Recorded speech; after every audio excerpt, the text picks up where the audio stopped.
नमस्कार। फिर से हाजिर हूँ एक नई कहानी के साथ में। मैं हूँ राज। आप देख रहे हैं हाईवे नाइट।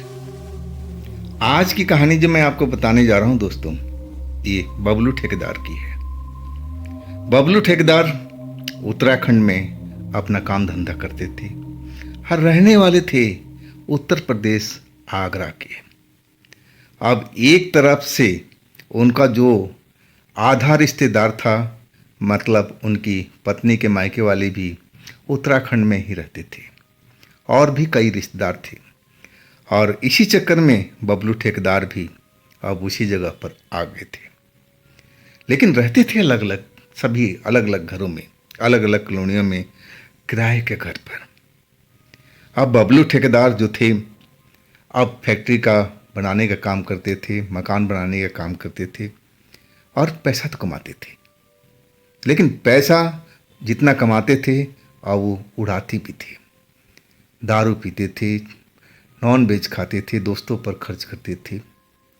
और इसी वजह से उनकी पत्नी के साथ हमेशा चिक चिक लड़ाई होती रहती थी। और इस वजह से मकान मालिक कहीं भी उनको सही ढंग से रहने नहीं देता। कभी 2 महीने में, कभी 3 महीने में, मुश्किल से मुश्किल एक घर में 4 महीना रुके थे। लड़ाई की वजह से पड़ोसी तक परेशान हो जाते थे। उनकी पत्नी का कहना था कि दारू पीना है तो घर में पियो, खाओ और सो जाओ, लेकिन बाहर से पी के मत आओ। और दूसरी चीज़, जो भी पैसा कमा रहे हो मेरे हाथ में दो, इतना दोस्तों पर मत उड़ाया करो। इसी वजह से लड़ाई होती थी। खैर, जब आखिरी लड़ाई हुई ना, तो उनकी जो पत्नी थी अपने मैके, मतलब वहीं आसपास की कॉलोनी में उनका मैके वाले रहते थे, अपना छोटा बच्चा था और लेकर के चली गई। अब बोल के गई कि जब तक तुम दारू नहीं छोड़ोगे, और इस मकान में तो अब ठीक मकान मालिक तो मना कर दिया था कि भैया खाली कर दो यहाँ से, और दूसरे मकान में सही ढंग से सेटल नहीं हो जाओगे तब तक तो मैं आऊँगी नहीं। अब झटका तो बबलू ठेकेदार को लग चुका था। पत्नी को मनाने के भरपूर कोशिश किए, कान पकड़े, कसम भी खाए कि मैं दारू अब घर में ही आकर पीऊँगा, बाहर नहीं पीऊँगा। लेकिन पत्नी कहे कि नहीं, पहले दूसरी जगह घर लो जहाँ पर लड़ाई झगड़ा बिल्कुल ना हो, क्योंकि लड़ाई झगड़ा उनके साथ होते होते पड़ोसियों तक बात हो जाती थी। पड़ोसी भी उलझ जाते थे, जैसे उनके लक्षण थे।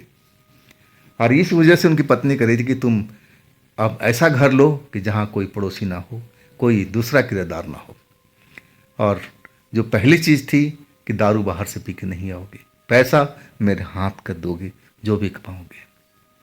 अब ये शर्त उनकी पत्नी ने दे दी थी। अब जो ठेकेदार साहब थे, अब वही करना चाहते थे जो पत्नी उनकी बोल के गई थी। अब एक आध बार भी गए अपने मैके में, जो पत्नी की मैके थी, मनाने के लिए, लेकिन घर वाले तो उनके बोल रहे थे कि चली जा चली जा, आप बोल रहे हैं तो सुधर जाएंगे, थोड़ा इनको भी वक्त दे। लेकिन उनकी पत्नी जीती थी, कहने लगी नहीं, जब तक तुम सुधर नहीं जाओगे ना तब तक मैं आऊँगी नहीं। और इसके बाद बबलू ठेकेदार दिन भर अपने काम पर रहते, ठेकेदारी करते। रात आते तो उसी जहाँ घर में लड़ाई हुआ था, अब मकान मालिक ने एक टाइम दे रखा था कि इस टाइम तक ये मकान हमें खाली चाहिए, किसी कीमत पर। अब मौका तो मिलता नहीं था मकान ढूंढने का। आते उधर से घर में पौवा खोलते और दारू पी के फिर सो जाते। पत्नी की याद आती तो फ़ोन कर लेती, उधर पत्नी कभी मूड होता तो बात करती, और नहीं तो फ़ोन काट देती। अब और ज़्यादा परेशान हो जाते थे।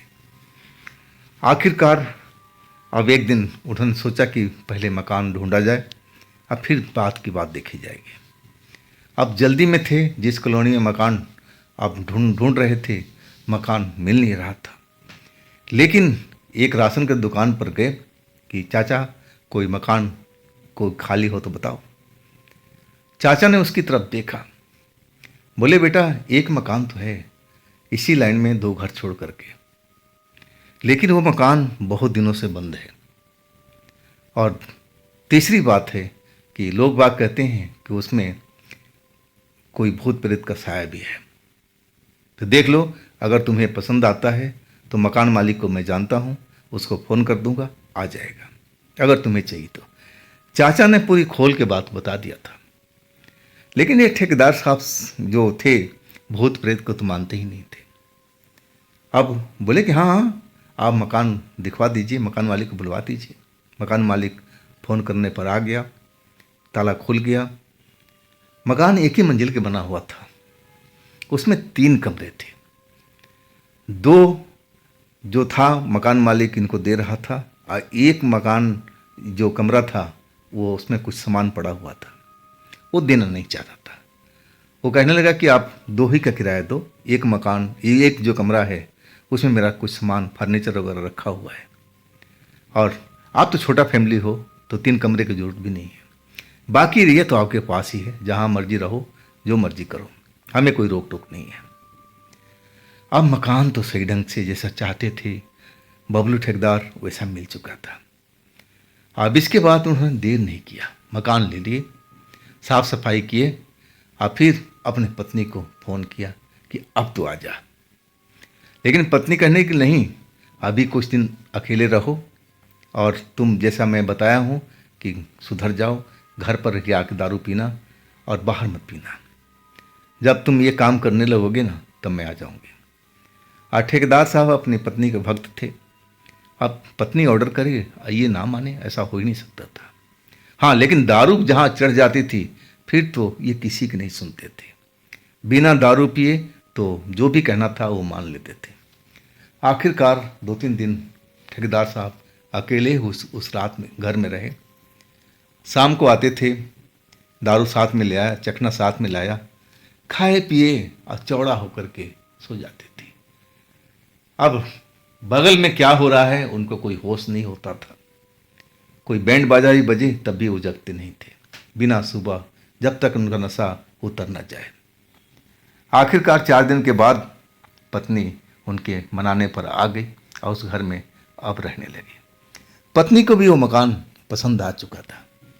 एक तो एकांत था, पड़ोसी वड़ोसी कोई था नहीं, ना किसी तरह की चिकचिकबाजी, तो बड़ा शांत मकान लगा ठेकेदार जी को, पत्नी को। अब दोनों लोग खुश थे, और ठेकेदार अब पहले से सुधर चुके थे। जो भी कमा के आते शाम को अपने पत्नी को हाथ में देते, और दारू भी घर में पीते थे, खाते थे, अब बाहर से पीकर नहीं आते थे। तो पत्नी भी समझी कि अरे ठेकेदार साहब तो अब सुधर गए, चलो ऐसा ही करते करते किसी दिन दारू भी छुड़ा दूंगी। लेकिन इतना जल्दी आसानी से दारू नहीं छोड़ता। खैर हफ्ता भर उनको हो चुका था। अब मियाँ बीवी और एक छोटा बच्चा, बस 3 ही लोग उस घर में रहते थे। बड़ा सा घर था, 2 कमरा तो उनके पास, 1 कमरा मकान मालिक ने बंद कर रखा था, और आंगन भी था, खुला था। उनकी बाइक वगैरह सब बिल्कुल सेपरेट खड़ी हो जाती थी, किसी तरह का टेंशन नहीं था। और वो संडे की रात थी। ठेकेदार साहब का तो कोई संडे हो या मंडे, उनका तो हर दिन काम था, किसी दिन छुट्टी नहीं होती थी।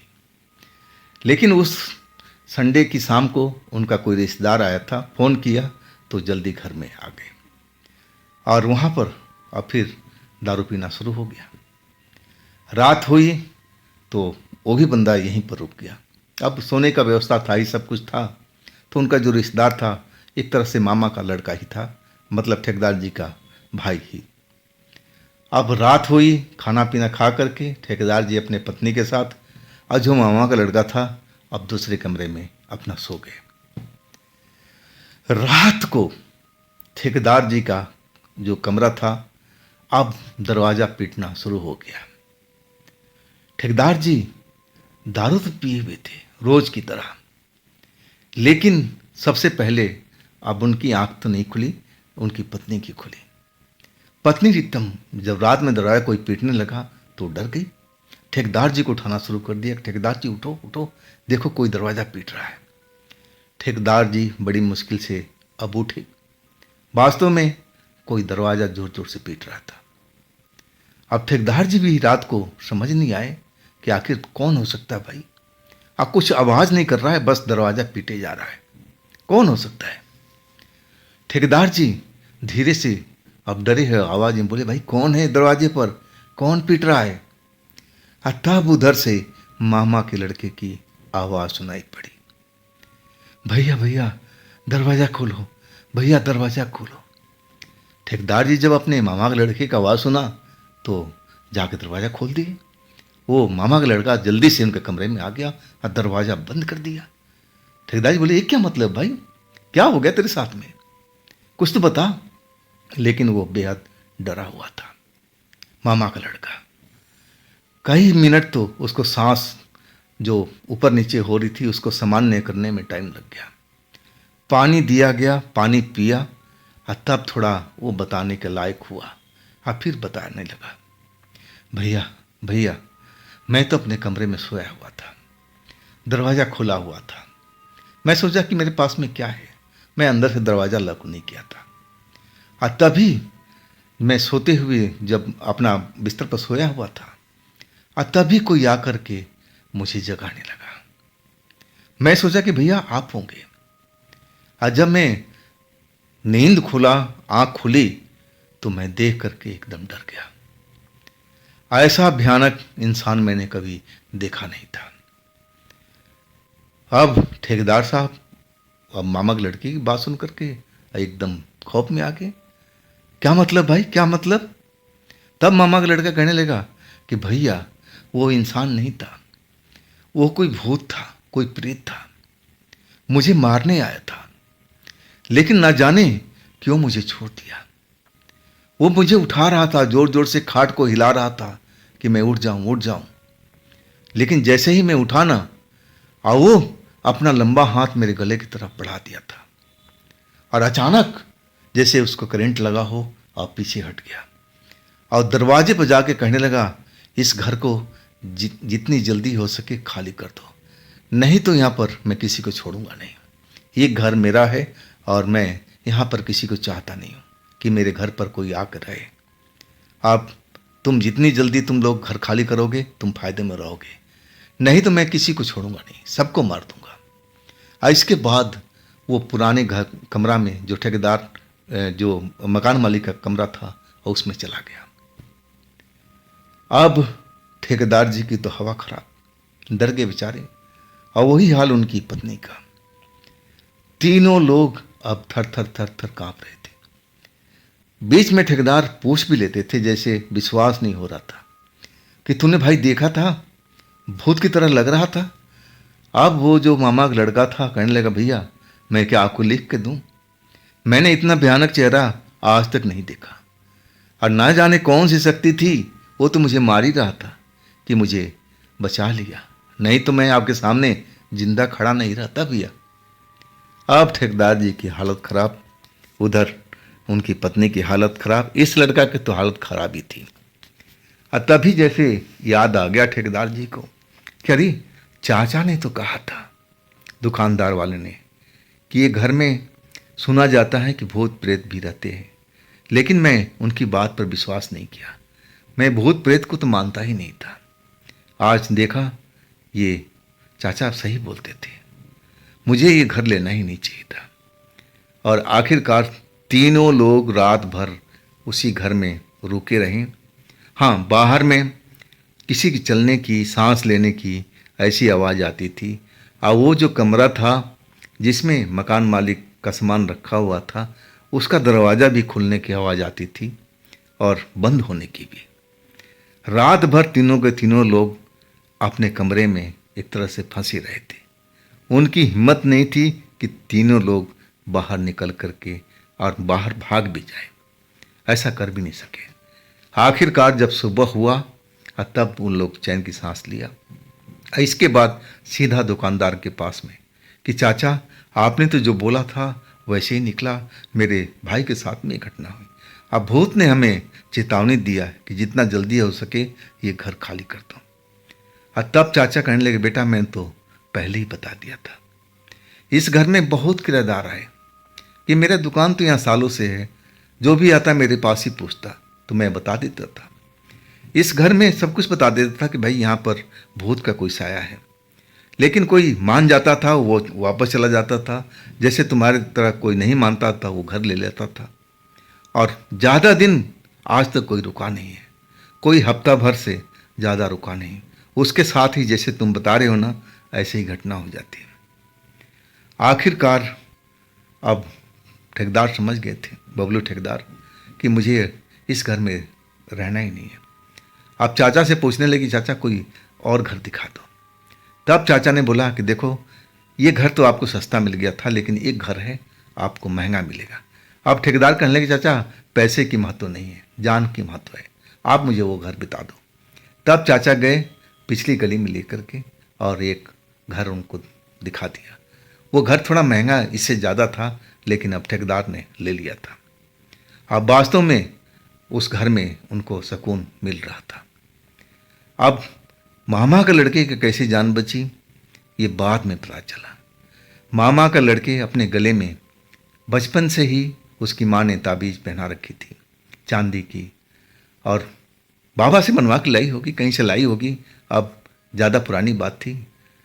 अब वो शायद इसी वजह से अब वो जो भूत रात में उनका गला पकड़ने की कोशिश कर रहा था, इसीलिए उसके हाथ में करंट लगा था। शायद वो उसी ताबीज़ का चमत्कार था जिससे मामा के लड़के की उस रात जान बच गई। नहीं तो हो सकता था कि वो बहुत गुस्से में था और मामा के लड़के को कुछ भी कर सकता था। तो दोस्तों, ये थी आज की बबलू ठेकेदार की कहानी। ये कहानी आपको कैसी लगी, आप मुझे कमेंट में ज़रूर बताइएगा। और दोस्तों, अगर आपके पास भी ऐसी कोई कहानी है तो आप मुझे ज़रूर शेयर कीजिएगा इंस्टाग्राम पर या मेरे व्हाट्सएप नंबर पर। और दोस्तों, ये भी चैनल आप ही का है, तो इसको भी अपना प्यार दीजिए, दुलार दीजिए, लाइक कीजिए, सब्सक्राइब कीजिए, शेयर कीजिए। हाँ, फिर हम मिलते हैं कल एक ऐसी ही रोचक कहानी में। आप लोग अपना ख्याल रखिएगा। नमस्कार।